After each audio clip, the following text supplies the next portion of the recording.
வணக்கம்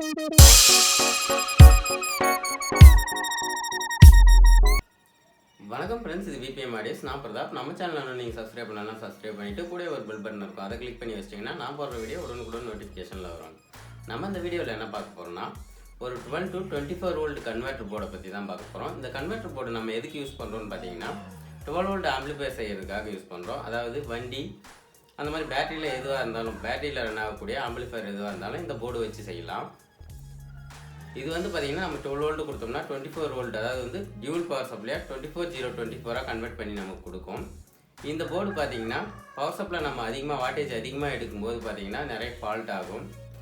ஐசி போகிறது, அதே மாதிரி டிரான்சிஸ்டர் தீயிறது, அந்த மாதிரி நிறைய இதில் ஃபால்ட் ஆகும். அதெல்லாம் எப்படி சரி பண்ணுறது அப்படின்னு சொல்லி இந்த வீடியோவில் டீட்டெயிலாக பார்ப்போம். வாங்க வீடியோக்குள்ளார போகலாம். நம்ம இப்போ இந்த ஜிஆர் கம்பெனியோட பவர் சப்ளை போர்டு தான் வந்து கன்வெர்ட்டர் போர்டு தான் நம்ம இப்போ வந்து சரி பண்ண போகிறோம். இதில் நீங்கள் தெளிவாக பார்த்தீங்கன்னா தெரியும், அங்கங்கே வந்து பார்த்தீங்கன்னா ட்ராக்கே நமக்கு வந்து கட் ஆகிருக்கும். அது ஹீட் ஆகும்போது பார்த்தீங்கன்னா அந்த ட்ராக்கே இதில் வந்து 3 இடத்துல ட்ராக்கு கட் ஆகிருக்கு. நீங்கள் தெளிவாக பார்த்தீங்கன்னா தெரியும், அதையுமே நம்ம நோட் பண்ணணும். இந்த ட்ராக்கு கட் ஆகாமல் இருக்கணும்னா நம்ம என்ன பண்ணணும்னு பார்த்தீங்கன்னா, இப்போ அந்த ட்ராக்கு ஒயிட் கலரில் போட்டிருக்கிற எல்லா இடத்துலையுமே வந்து பார்த்திங்கன்னா நம்ம வந்து மேலே வந்து ஒரு வயரை வச்சு நம்ம சால்டரிங் பண்ணலாம். அதாவது வந்து ட்ராக் வந்து கட் ஆகாமல் இருக்க இன்னொரு ட்ராக் நம்ம அது மேலே இன்னொரு லேயர் ட்ராக் போடுற மாதிரி நம்ம ஒயரை வந்து ஸ்லீவ் எடுத்துகிட்டு நம்ம அதில் சால்டரிங் கூட பண்ணலாம். அப்போ வந்து நமக்கு வந்து ட்ராக் அவ்வளோ சீக்கிரம் கட் ஆகாது. உங்களுக்கு வீடியோ பார்த்தீங்கன்னா தெளிவாக தெரியும். அந்த மாஸ்பெட் பார்த்தீங்கன்னா தீஞ்சு போயிருக்கு. அது நான் உங்களுக்கு கழட்டியும் கூட நான் அப்புறம் காமிக்கிறேன். பக்கத்துலேயே பார்த்தீங்கன்னா ஒரு ரிஜிஸ்டரும் வந்து பார்த்தீங்கன்னா தீஞ்சிருக்கு. நம்ம இப்போ இதில் என்னென்ன மாற்ற போகிறோம்னு பார்த்தீங்கன்னா, மாஸ்பெட்டை மாற்ற போகிறோம், ரிஜிஸ்டர் மாற்ற போகிறோம், ஐசி மாற்ற போகிறோம். இது 3 பொருளை தான் மாற்ற போகிறோம். இது 3மே வந்து பார்த்திங்கன்னா, அதாவது 4 மாஸ்பெட்டு, ஒரு ரிஜிஸ்டர், ஒரு ஐசி, இது மொத்தமே மாற்றுறதுக்கு எவ்வளோ செலவாகுன்னு பார்த்தீங்கன்னா நமக்கு 100 ரூபாய்க்குள்ளே தான் இதுக்கு செலவாகும். அதுவே நம்ம இந்த போர்டு ஒர்க் ஆகலன்னு சொல்லி தூக்கி போட்டு நம்ம வேறு போர்டு வாங்கினோம்னா 600 ரூபாயிலேருந்து 700 ரூபா வரலையும் நமக்கு இதுக்கு செலவாகும். அதனால் நம்ம இதை ரீப்ளேஸ் பண்ணி யூஸ் பண்ணி இந்த போர்டில் என்ன ஐசி யூஸ் பண்ணியிருக்காங்கன்னு பார்த்தீங்கன்னா 3525 ஐசி யூஸ் பண்ணியிருக்காங்க. அதாவது KA 3525A அப்படிங்கிற ஐசி யூஸ் பண்ணியிருக்காங்க. இந்த நம்பரை சொன்னீங்கன்னாவே நீங்கள் கடையில் சொன்னீங்கன்னா கொடுத்துருவாங்க. இந்த ஐசி வந்து பார்த்திங்கன்னா 20 ரூபாயிலேருந்து ஒரு 30 ரூபா வரலையும் வரும். அது ப்ரைஸ் வந்து பார்த்திங்கன்னா ஒவ்வொரு கடைக்கு டிஃபரெண்ட் ஆகும். ஒவ்வொரு கடையில் வச்சாவும் சொல்லுவாங்க, ஒரு கடையில் கொஞ்சம் 5 ரூபா 10 ரூபா முன்ன பின்ன இருக்கும். இந்த மாஸ்பெட் பார்த்திங்கன்னா P55NF அப்படின்னு சொல்லி கேட்டாலே நமக்கு வந்து இதை கொடுத்துருவாங்க. இதோட ரேட்டுமே பார்த்தீங்கன்னா ஒவ்வொரு கடைக்குமே 5 ரூபா 10 ரூபா முன்ன பின்ன தான் இருக்கும். எப்படி வந்து நமக்கு ரேட் வேரியபிள் ஆனாலும் வந்து 100 ரூபாயை தாண்டாது. நம்ம இந்த போர்டில் மாற்ற போகிற மொத்த பொருளையும் சேர்த்தாலும் கூட நமக்கு வந்து 100 ரூபா ஆகாது. அது கம்மியாக தான் நமக்கு வந்து ஆகும். நம்ம அடுத்து இந்த ரிஜிஸ்டர் வந்து மாற்ற போகிறோம். முதல்ல நம்ம காம்பனன்ட்ஸை மாற்றணுன்னா அந்த காம்பனன்ட்ஸில் இருக்கிற சால்டரிங் எல்லாம் ரிமூவ் பண்ணணும். உங்களுக்கு வீடியோ பார்த்தா தெளிவாக தெரியும்னு நினைக்கிறேன். இந்த மாதிரி நம்ம லீடை வச்சு மொத்தமாக அந்த சால்டரிங் எல்லாம் எடுத்துடணும். சால்டரிங் எல்லாம் எடுத்ததுக்கப்புறம் கம்பியெல்லாம் வந்து பார்த்திங்கன்னா தனித்தனியாக ஆகிடும். ஹோல்ஸில் தனித்தனியாக நிற்கும். உங்களுக்கு பார்த்தீங்கன்னா தெரியும், அந்த மாதிரி தனித்தனியாக நிற்கும். அதுக்கப்புறம் தான் நம்ம அந்த காம்பனண்ட் வந்து பார்த்திங்கன்னா நம்ம ரிமூவ் பண்ண முடியும். இப்போ நம்ம ஒரு திருப்பிலேயே அதையே வச்சு ஈஸியாக எடுத்தோம்னா நம்ம போல் எடுத்துடலாம். உங்களுக்கு பார்த்தீங்கன்னா நம்ம இப்போ வந்து ஃபால்டான ஐசி வந்து ரிமூவ் பண்ணிட்டோம். அந்த இடத்துலையே வந்து பார்த்திங்கன்னா நம்ம புது ஐசி போடணும். அது ஐசி வந்து பார்த்திங்கன்னா திருப்பி போட்டுறக்கூடாது. அதுக்கு வந்து ஒரு மார்க்கு கொடுத்துருப்பாங்க. நான் உங்களுக்கு ஐசியை போடும்போது நான் உங்களுக்கு காமிக்கிறேன். அடுத்து நம்ம எடுத்ததுக்கப்புறமும் இது வந்து ஒன்றோட ஒன்று ஜாயின் ஆகிருக்கான்னு பார்த்து இந்த லீடு எல்லாத்தையுமே வந்து பார்த்திங்கன்னா நெடுக்க அந்த ஹோல்ஸ் எல்லாம் க்ளீன் பண்ணணும். நமக்கு வந்து க்ளீன் பண்ணிட்டு ப்ராப்பராக பார்த்தோம்னா தான், தொடச்சிட்டு பார்த்தோம்னா கரெக்டாக இருக்கும். இப்போ உங்களுக்கு போர்டு பார்த்தீங்கன்னா தெரியும் எவ்வளோ க்ளீனாக இருக்குது அப்படின்னு சொல்லி. ஒன்றோட ஒன்று ஜாயின் ஆகாமல் இருக்குது. அடுத்து நம்ம ஐசி நம்ம வந்து இதில் சால்டர் பண்ணும்போது ஷார்ட் ஆகாமல் நம்ம வந்து தெளிவாக அந்தந்த பாயிண்டில் அந்தந்த லீடை வந்து ஜாயின் பண்ண முடியும். அதே மாதிரியே நம்ம வந்து பார்த்திங்கன்னா இதுக்கும் எடுத்துக்கலாம். மாஸ்பெட் இருக்கிற லீடையும் வந்து பார்த்திங்கன்னா சால்டரிங் ரிமூவ் பண்ணிவிட்டு நீங்கள் ஃபஸ்ட்டே கழட்டிட்டு பண்ணிங்கன்னா அது வந்து பார்த்திங்கன்னா ஷேக் ஆகும். மாஸ்பெட் வந்து ஷேக் ஆகும். ஈச்சிங்லேருந்து கழட்டாததுக்கு முன்னாடியே நம்ம வந்து இதை க்ளீன் பண்ணி எடுத்துட்டு அதுக்கப்புறமா நம்ம வந்து பார்த்திங்கன்னா ஈச்சிங்கை ரிமூவ் பண்ணிக்கலாம். உங்களுக்கு வீடியோ பார்த்தா தெரியும்னு நினைக்கிறேன். இப்போ பாருங்கள்.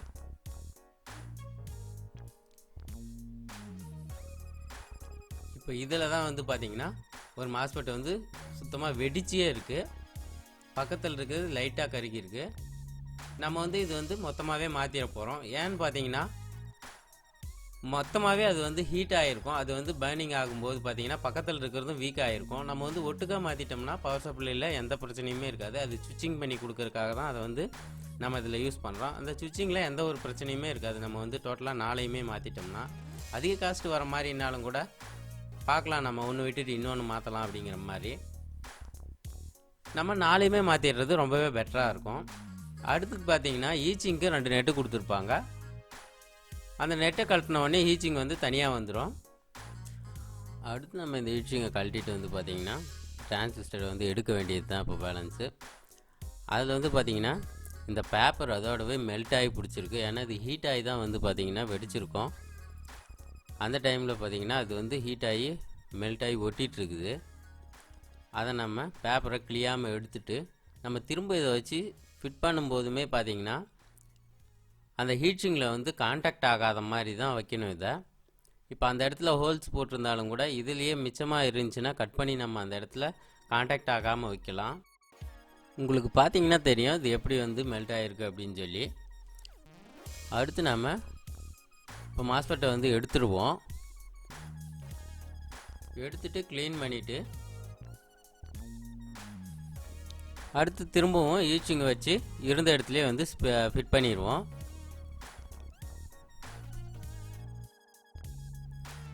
நம்ம இப்போ வந்து பார்த்திங்கன்னா ஈச்சிங் வச்சு திரும்ப வச்சு ஃபிட் பண்ணுறோம். இது எதுக்கு முன்னாடியே பண்ணுறோன்னு பார்த்திங்கன்னா நம்ம வந்து ஒரு லெவலாக அந்த மாஸ்பெட்டை வந்து லெவலாக வச்சு சால்ட்ரிங் பண்ணுறதுக்கு கொஞ்சம் நமக்கு வந்து ஈஸியாக இருக்கும். நம்ம டைட் பண்ணிவிட்டு அடுத்து வந்து பார்த்திங்கன்னா மாஸ்பெட்டை வந்து உள்ளே இன்சர்ட் பண்ண வேண்டியது தான். நம்ம இந்த 4 மாஸ்பெட்டுமே ஈவனாக சொருக்கிட்டு நம்ம வந்து சால்ட்ரிங் பண்ணிவிட்டு அடுத்து இந்த பேப்பரை வந்து பார்த்திங்கன்னா கடைசியாக நம்ம சால்ட்ரிங் பண்ணிகிட்டே வச்சுக்கலாம்.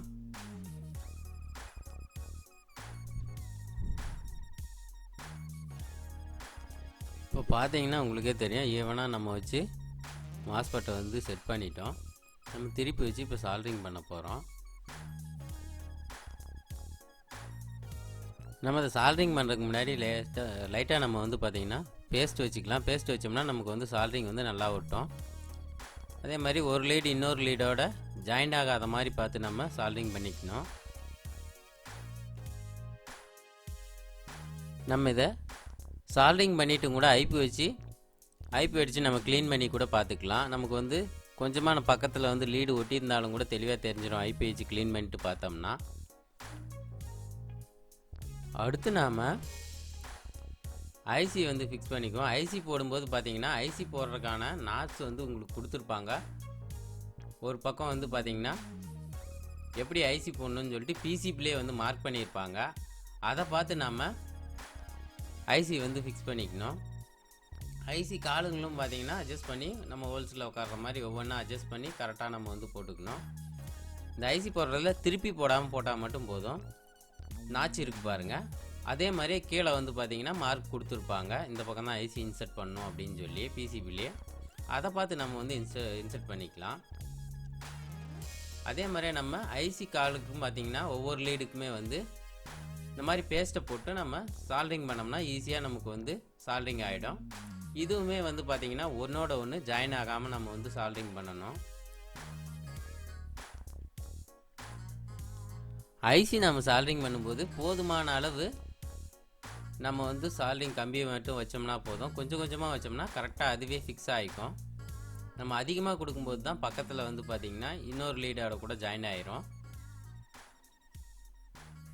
இதுவுமே நம்ம வந்து சால்ட்ரிங் பண்ணி முடித்ததுக்கப்புறம் ஐபி அடித்து செக் பண்ணி பார்த்துக்கணும். ஒன்றோட ஒன்று ஒட்டி இருக்கா அப்படின்னு சொல்லி லீடு செக் பண்ணிக்கணும். இல்லைனா நம்ம பவர் சப்ளை ஆன் பண்ணும்போதே வந்து பார்த்திங்கன்னா பஸ்ட் ஆகிறதுக்கு நிறைய வாய்ப்பு இருக்குது. இப்போ நம்ம ஐசி சால்ட்ரிங் பண்ணி முடிச்சிட்டோம். அடுத்து நம்ம ரிஜிஸ்டர் மட்டும் போட வேண்டியது இருக்குது. அந்த ரிஜிஸ்டர் ரிமூவ் பண்ணிவிட்டு நம்ம இப்போ இந்த ரிஜிஸ்டர் மட்டும் போட்டு இது எப்படி இருக்குன்னு சொல்லி செக் பண்ணி பார்த்துருவோம். அந்த அந்த ரிஜிஸ்டரே பார்த்தீங்கன்னா மென்ஷன் பண்ணியிருப்பாங்க. நீங்கள் தெளிவாக பார்த்தீங்கன்னா பிசிபி பார்த்தீங்கன்னா தெரியும் 10E அப்படின்னு சொல்லி மென்ஷன் பண்ணியிருப்பாங்க. நம்ம இப்போது பேப்பரை வந்து கான்டாக்ட் ஆகாமல் இருக்கிறதுக்காக வைக்க போகிறோம். ஹோல்ஸ் ஏதாவது இருந்துச்சுன்னா அந்த இடத்துக்கு இதுலேயும் கூட மிச்சம் இருக்கிற பக்கத்தில் கொஞ்சமாக கட் பண்ணியும் கூட அதுக்குள்ளே வச்சு நம்ம டைட் பண்ணலாம். இப்போ நம்ம இது 2 நெட்டையுமே வச்சு ஃபுல்லாக டைட் பண்ணிவிட்டு அடுத்து நம்ம என்ன பண்ண போகிறோம்னு பார்த்தீங்கன்னா, மறக்காமல் நம்ம வந்து இந்த ட்ராக் எல்லாம் கட் ஆகிருக்கு, உங்களுக்கு பார்த்தா தெரியும்னு நினைக்கிறேன். அந்த கட்டான ட்ராக்கை வந்து பார்த்திங்கன்னா வேறு ஒரு ஒயர் மூலயமா இன்னொரு லேயர் ட்ராக்காக நம்ம வந்து ஒயரில் சால்ட்ரிங் பண்ணி நம்ம போடுறோம். இது வந்து எவ்வளோ ஹீட் ஆனாலுமே இந்த ட்ராக் வந்து நமக்கு வந்து கட் ஆகவே ஆகாது. அதனால் நம்ம இந்த மாதிரி ட்ராக் போடுறோம். புது போர்ட்லேயும் கூட நம்ம ஃபஸ்ட்டே இந்த மாதிரி ட்ராக் போட்டோம்னா இந்த மாதிரி ஃபால்ட் வந்து வராது. இந்த ட்ராக் கட் ஆகிற பிரச்சனை வந்து நமக்கு வந்து இருக்கவே இருக்காது. எப்பயுமே வந்து ட்ராக் வந்து கட் ஆகாமலே இருக்கும். அதுக்கு தான் வந்து அவங்க அதை மார்க்கே பண்ணியிருக்காங்க. அதுக்கு மார்க் பண்ணுறதுல வந்து பார்த்திங்கன்னா நம்ம ட்ராக் அடிச்சிட்டோம்னா நமக்கு வந்து பிரச்சனை இல்லாமல் இருக்கும். நீங்கள் புது போர்டாக வாங்கி ஃபஸ்ட் டைமே கூட இந்த மாதிரி ட்ராக் அடிச்சிட்டிங்கன்னா உங்களுக்கு ஓரளவுக்கு பிரச்சனை வந்து சால்வ் ஆகும். இந்த மாதிரி ட்ராக் கட் ஆகாமல் இருக்கும்.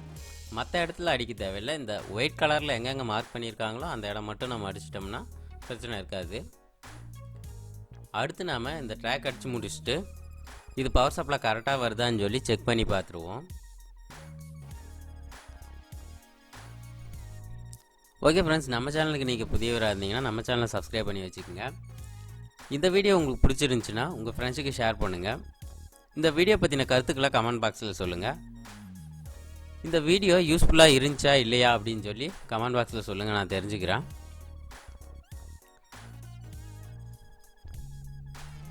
ஓகே ஃப்ரெண்ட்ஸ், நம்ம இப்போ வந்து ஓவராலாக நம்ம வேலை எல்லாமே முடிஞ்சு இப்போ நம்ம வந்து வயர் சால்டரிங் பண்ணி நம்ம இப்போ 12 வோல்ட் கொடுத்து 24 வோல்ட் வருதான்னு சொல்லி செக் பண்ணி பார்த்துப்போம்.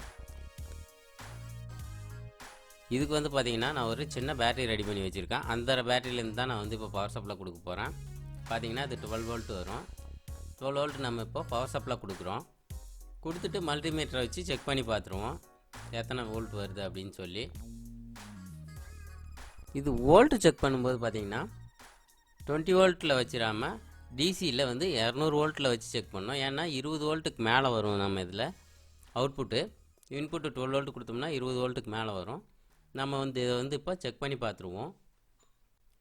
இது பார்த்திங்கன்னா இப்போ வோல்டேஜ் வந்து பார்த்திங்கன்னா 25 வோல்ட்டு கரெக்டாக கான்ஸ்டண்ட்டாக வருது. நமக்கு -25 வோல்ட்டு +25 வோல்ட் நமக்கு வந்து கரெக்டாக இருக்குது. போர்டு வந்து பார்த்திங்கன்னா இப்போ வந்து நம்ம கிளியராக வந்து ரெடி பண்ணி முடிச்சிட்டோம். இதை நம்ம இப்போ ஆம்பிளிஃபயருக்கு யூஸ் பண்ணிக்கலாம் தாராளமாக.